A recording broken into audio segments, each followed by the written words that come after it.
Thôi nó bom bom rong bom kia bật súng nào nữa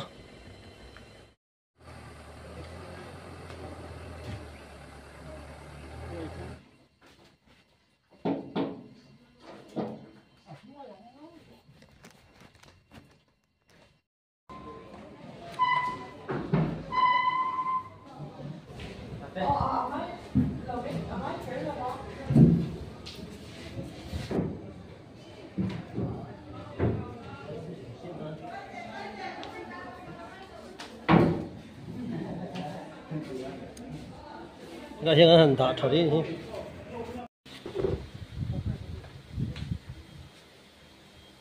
Nga đấy ạ.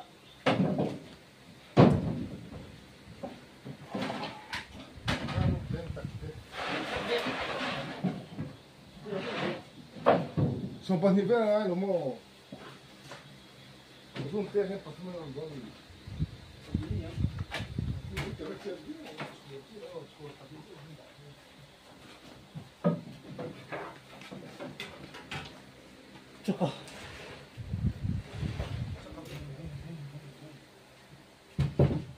lỗi đã nó về chỗ kia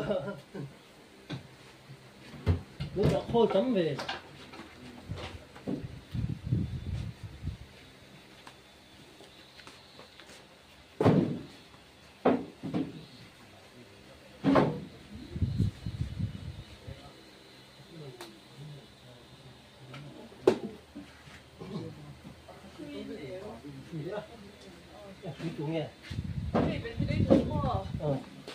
ventilation nó hay chưa vẽ khuẩn rất là sủa đi cái này có bỏng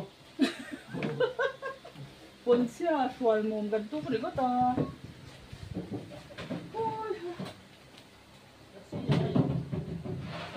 xây cho ngay gì ăn cái lại nó chi Nó giấu hết rồi đừng có lộn rồi đấy. khoảng khoảng thì cứ anh không được rồi bây giờ cột chân là suy đi là cột chân là đủ bạc gì mà thấy thổi lúc được sao vậy cái đồ ăn riêng gì Mình bóc phố nữa rồi.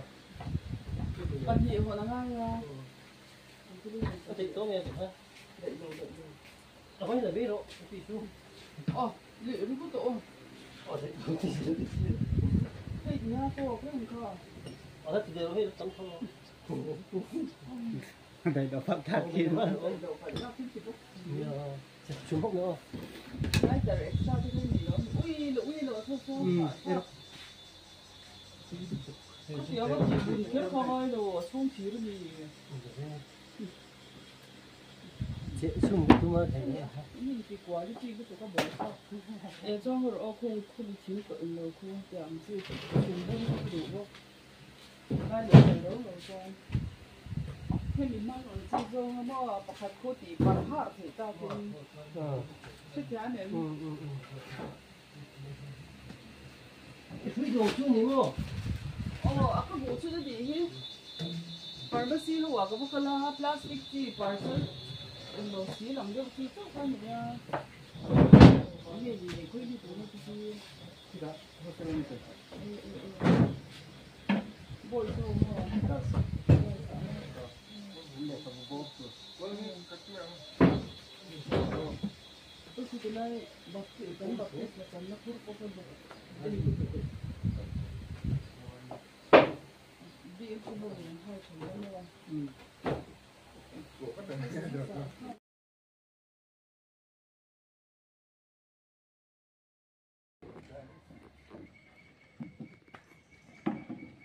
bom thì cho cái đã thay dấu tiếp đó mà sản nó sẽ ọc về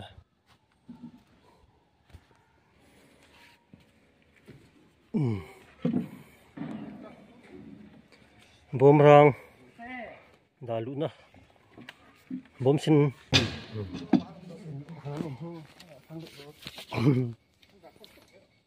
cái lỗ mà thì á ông ngang lâu nay kêu bít lùng ông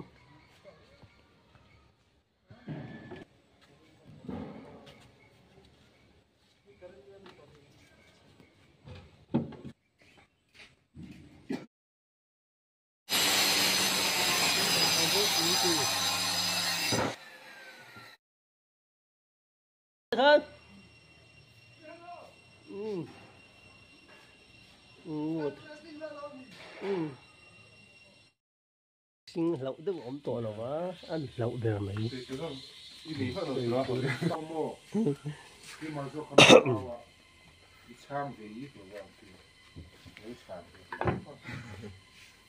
hên gì mà hiện đây nó cái chỉ chơi lại ôm lên là xí rồi một chiếc tôi đây nhỉ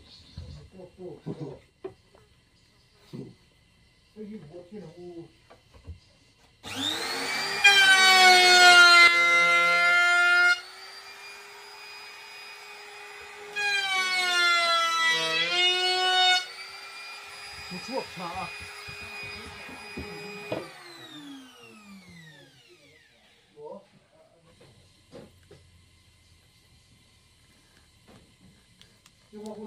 làm chi không phải sao thế lại phải à tiền làm thì là cái lúc này lúc sát lòng à thì lâu tất nhiên thì thâu lâu chú này sang thế con này lúc khóc mày cô sang thế là cái nào là khui cái bằng cái đấy đấy à tí long sốc cái lạc chuột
có cái gì đâu vào nữa tôi có thích cái ngà xí tôi hết này đủ đơn chú cái đá cái mất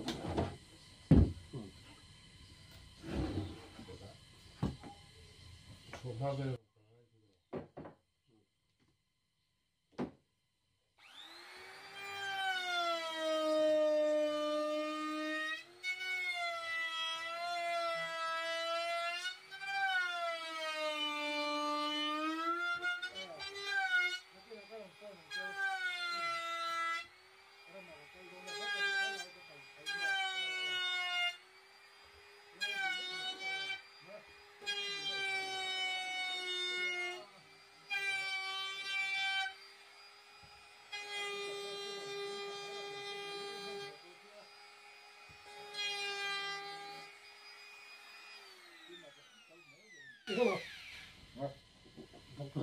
không biết đâu nha cái lấy hắn cũng ôm nó lại cái nào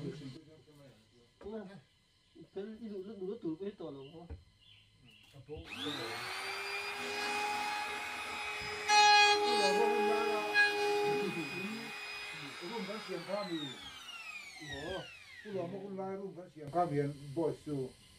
nếu ý là ở thang nó có sập ha thằng lắc thì có cái lông lỗ đó là cái trò đấy nó thằng to xì này phải mỏ của thằng lắc thì có cái lông cái tên thằng có tên này ra cái online cái chuyện không có gì nữa thật đó Hãy subscribe cho kênh Ghiền Mì Gõ để không bỏ cái phần con dâu họ nhìn thấy cái như thế những cái nó thành thấy thế ăn mì nè mỏ nếu như mì có ai nhặt thảo lộc thì nó có thể ăn mì sẽ là mì thảo lộc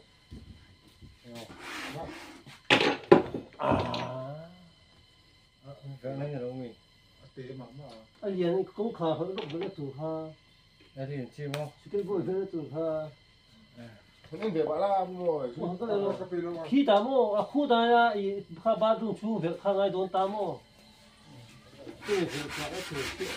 mà bây khi ta ông mới đi xe liền ha ô mẹ cái tiền kia tốt mình đi cái cái việc thì in ai nổi gì à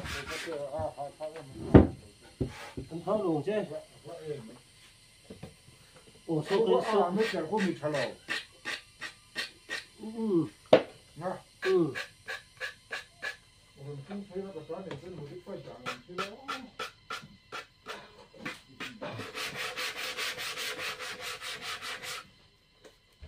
đó mấy cái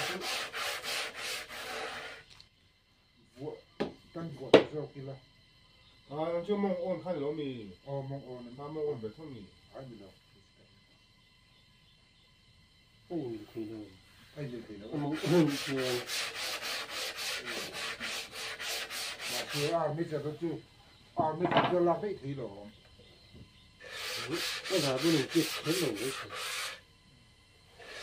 thì hay là chắc là cái này anh mình cái này đưa cho nhìn thì à bia đình ha ai tiệt chuột hay là gì cái gì bia này nó được sao cái gì anh đi đấy cái gì con kia bố bố anh lu bò cái chú phân phối đó là cái con đi nó cho nâng cao là cái đấy mà không được không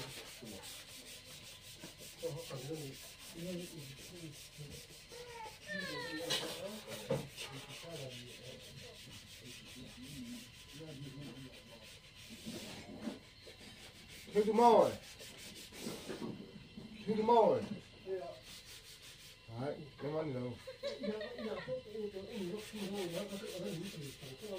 thêm tụi mồi khai lộc con tôm gì à ôi nhìn thấy cái này cái cả lộc măng mà anh thấy cái cả lộc măng mà cái này cái gì này thì luôn không có gì cả lộc thì chừng mày nó mỏ cả tuyệt rồi mà không thêm tụi mồi khai cả đâu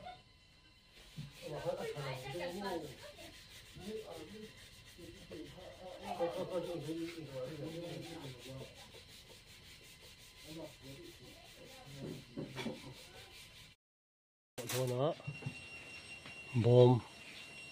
bom rang bom triang bật số nào nữa chỉ bằng cái rồi nhìn nọ trăng trăng mấy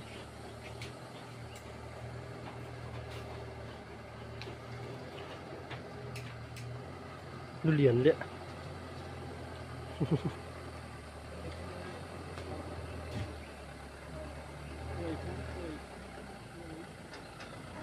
World Talk tiết trên hả? Chi bò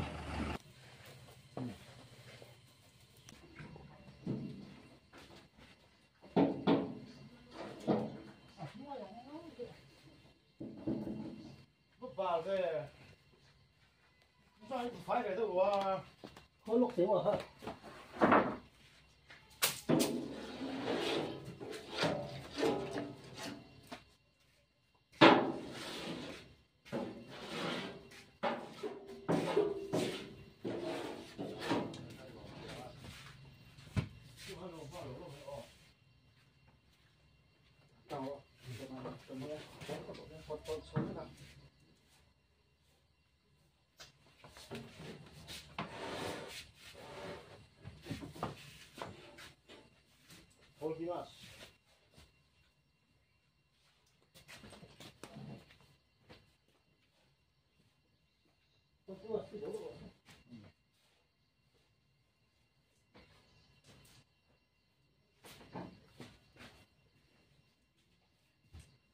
Bawm hùng chiếu chỉ có ngay rồi hùng chiếu này chắc rồi thế đó ăn này sao này vô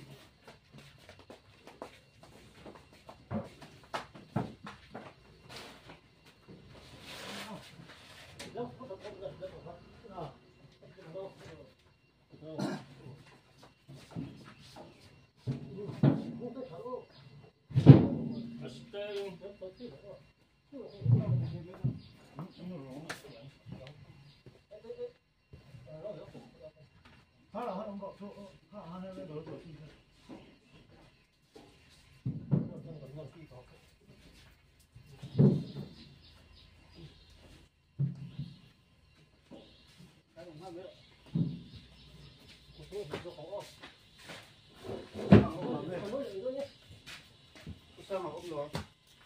Thật sạch.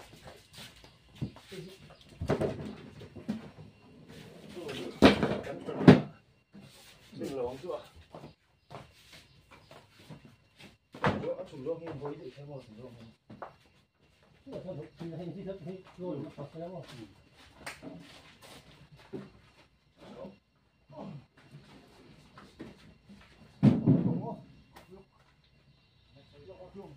Phân độ. Thôi được rồi. Thôi. Không được hả? Bạn chịu thằng này phạt thì tốt rồi. Thả lại đi. Xin. Ôi cũng khó để hết động rồi.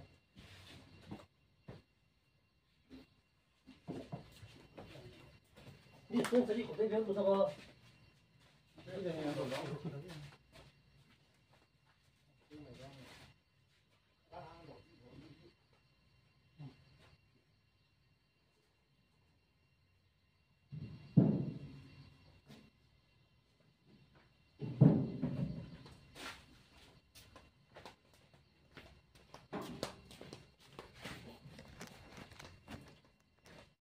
Cầm bom không phải gắn là thật tọt đâu. Tuôn đồ đây. Ui. Ê ngon. Không cần đâu. Tăng rồi.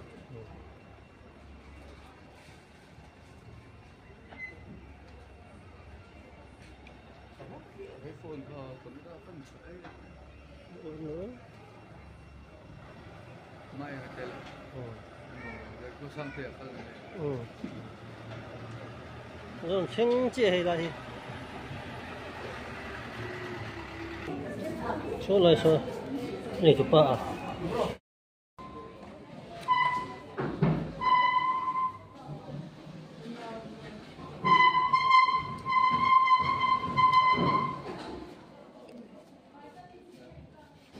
Số là tí đồ. Đây mà chân.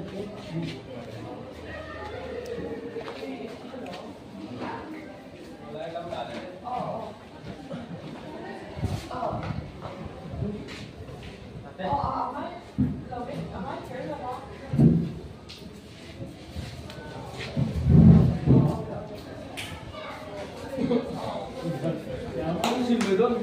Xin đấy. Ý chỉ biết đâu. Khá đã không. Đi ra là sao đâu. Đi ra xin hả?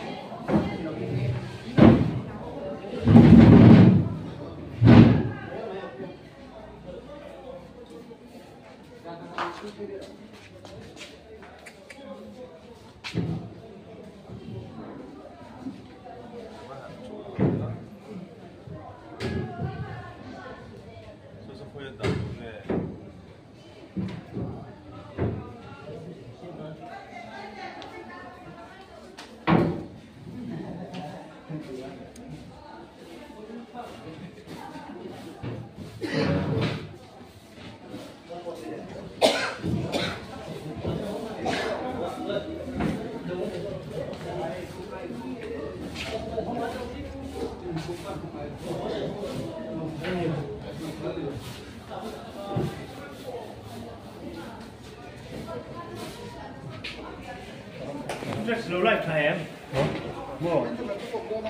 Lại hiện hành thả đi.